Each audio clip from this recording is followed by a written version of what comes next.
Jesus coming soon. இந்த குதிரை ஏறியவன் நீதிமானாக தோன்றுகிறான், சமாதானமானவனாக வெளிப்படுகிறான். ஆனால் அவன் கிறிஸ்து அல்ல.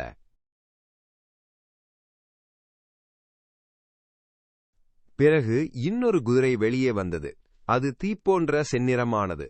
அதன்மேல் ஏறியவனுக்கு பூமியிலிருந்து சமாதானத்தை எடுத்துக்கொள்ளவும் மனுஷர்கள் ஒருவரையொருவர் கொல்லும்படியாகச் செய்யவும் அதிகாரம் கொடுக்கப்பட்டது. அவனுக்கு பெரிய பட்டயம் கொடுக்கப்பட்டது. தராசுகள் வியாபாரத்திற்கு பயன்படுத்தப்படுகின்றன. அவை மதிப்பையும் நியாயத்தையும் அளக்கின்றன. ஆனால் பஞ்ச காலத்தில் தராசுகள் உணவு தானியமாக அளக்கப்படுகிறது. அப்போது உண்பது ஒரு மகிழ்ச்சி அல்ல, கணக்கிடப்பட்ட போராட்டமாக மாறுகிறது.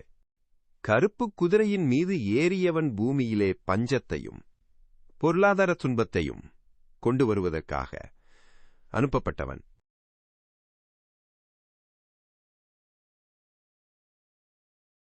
இந்த குதிரை ஏறியவனின் பெயர் மரணம். அவனை பின்தொடர்ந்து பாதாளம் வந்தது.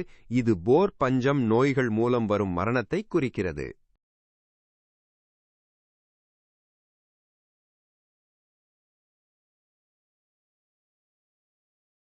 Are you ready? For we must all appear before the judgment seat of Christ.